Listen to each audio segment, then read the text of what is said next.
अजंता खाने को बनाए रंगीन, खूबसूरत और आकर्षक। बेकिंग पाउडर और फूड कलर्स की दुनिया में 60 वर्षों का विश्वास। अजंता।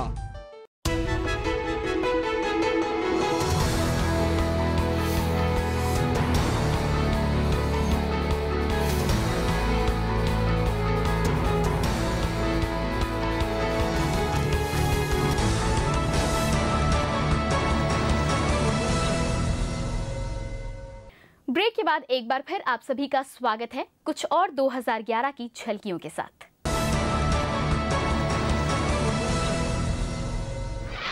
आपने क्रिकेट खिलाड़ियों को सिंगल या डबल सेंचुरी लगाते अक्सर देखा और सुना होगा, लेकिन हम बात कर रहे हैं उस शख्स की जिसने लोगों की जिंदगी बचाने के लिए रक्तदान करने की डबल सेंचुरी लगाकर कीर्तिमान रच दिया है। इसी पर देखिए एक रिपोर्ट। नोएडा के निठारी इलाके में रहने वाले एनके भाटिया पेशे से डॉक्टर हैं, लेकिन इनका डॉक्टरी करने का तरीका औरों से थोड़ा अलग है। ये समाज में रक्तदान करने की चेतना जगाने में जुटे हुए हैं। रक्तदान का मैसेज देते तो आपने कई डॉक्टरों को देखा होगा, लेकिन डॉक्टर भाटिया ने इसे अपनी जिंदगी का लक्ष्य बना लिया है। भाटिया ने अब तक 211 बार रक्तदान कर एक रिकॉर्ड कायम किया है।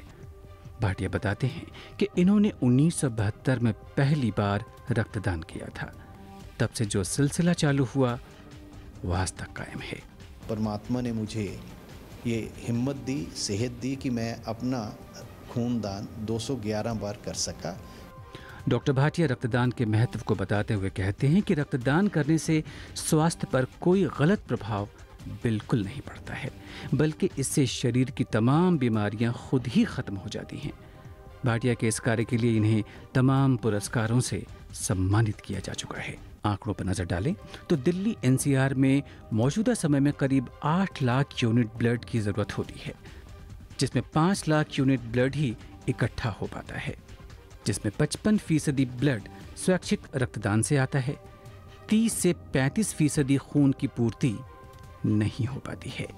ऐसे में डॉक्टर भाटिया का प्रयास सराहनीय है। लोगों को इनसे सीख लेने की जरूरत है ताकि तमाम जिंदगियों को बचाया जा सके।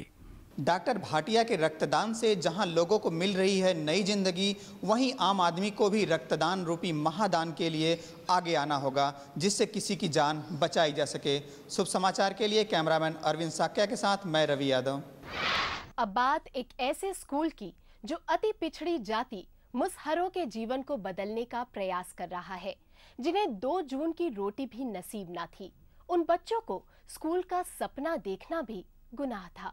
आज उस सपने को हकीकत में बदला है शोषित समाधान केंद्र ने, जो मुसहर जाति के करीब 200 बच्चों का नया ठिकाना बन गया है। पेश है एक रिपोर्ट। आर्थिक रूप से अति पिछड़ी जाति में शुमार मुशहर जाति पूर्वी उत्तर प्रदेश और बिहार के पूर्वी क्षेत्र में रहती है। उपेक्षा और गरीबी के चलते इस जाति के लोग आज भी अपना पेट चूहे खाकर भरने को मजबूर हैं। जिसके लिए 2 जून की रोटी नसीब नहीं है, उसके लिए पढ़ाई के बारे में सोचना भी गुनाह है। लेकिन पटना के जेके सिन्हा ने मुसहरों के जीवन स्तर में सुधार के लिए शिक्षा को हथियार बनाया। सिन्हा ने मुसहरों के बच्चों के लिए मुफ्त आवासीय स्कूल की स्थापना 2007 में की, जहां आज करीब 200 बच्चे समाज में प्रतिष्ठा के साथ शिक्षा ले रहे हैं।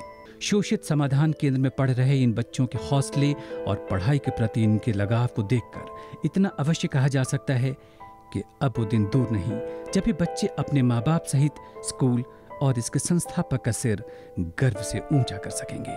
समाज के पिछड़े तबके को आगे लाने के लिए ऐसे प्रयासों का होना बेहद सराहनीय है। उम्मीद है हमारे देश में ऐसे प्रयास लगातार होते रहेंगे। हम सभी को अपने मन में ये संकल्प लेना चाहिए, क्योंकि ऐसे संकल्प ही बनाते हैं एक बेहतर कल को। शुभ समाचार के लिए कैमरामैन अशोक के साथ मैं निकिता सक्सेना। खबरों की शुरुआत करते हैं मेट्रो से। मेट्रो में यात्रा करने वाले लाखों लोग बीच रास्ते में ब्रेक लगने से बड़ी कोफ्त महसूस करते हैं, लेकिन क्या आप जानते हैं कि मेट्रो में ब्रेक लगाने से बन जाती है बिजली? थोड़ी थोड़ी दूरी पर ब्रेक लगने की वजह से मेट्रो अपने खर्च का 30% फिर से प्रोड्यूस कर लेती है। इसी पर देखिए हमारी ये खास रिपोर्ट। दिल्ली मेट्रो दुनिया की पहली ऐसी ट्रेन है जिसमें हर बार ब्रेक लगने पर बिजली बनती है। ऐसा मेट्रो में इस्तेमाल होने वाली रीजेनरेटिव ब्रेकिंग टेक्नोलॉजी RVT की वजह से संभव होता है। इससे मेट्रो अपने खर्च में कमी लाती है, साथ ही पर्यावरण को भी बचाने में अहम भूमिका अदा कर रही है। मेट्रो संचालन में प्रतिदिन औसतन 7.5 लाख किलोवोल्ट एम्पियर आवर बिजली खर्च होती है। सभी 6 लाइनों पर दौड़ने वाली मेट्रो एक दिन में 69,000 किलोमीटर की दूरी 2,700 फेरों में पूरी करती है। इस दौरान ट्रेन को चलाने वाला ड्राइवर स्टेशन पर या बीच रास्ते में हजारों बार ब्रेक लगाता है, जिससे ट्रेन अपने खर्च की 30% बिजली दोबारा से उत्पादन कर लेती है। पैसों से अगर इसे देखा जाए तो करीब 7.5 लाख रुपयों की बचत भी प्रतिदिन होती है, जिसके कारण संयुक्त राष्ट्र दिल्ली मेट्रो को कार्बन क्रेडिट जारी करती है। मेट्रो प्रबंधन ने 2 साल में कार्बन क्रेडिट बेचकर 2.5 करोड़ रुपए भी कमाए हैं। हरी भरी प्रकृति को सुख समृद्धि का प्रतीक माना जाता है। इस प्रकृति को सुरक्षित रखने के लिए हर साल 5 जून को विश्व पर्यावरण दिवस मनाया जाता है। हर साल इस दिवस की मेजबानी किसी खास देश को एक थीम के साथ संयुक्त राष्ट्र के जरिए सौंपी जाती है। इस साल ये मेजबानी भारत को सौंपी गई है और थीम है वन, आपकी सेवा में प्रकृति। इस बार मेजबान भी हम हैं और थीम भी हमारे वन। तो चलिए हम आपको हिंदुस्तान के एक खूबसूरत वन सरिस्का की सैर कराते हैं। राजस्थान का सरिस्का टाइगर रिजर्व कई मायनों में हमेशा याद रखा जाएगा।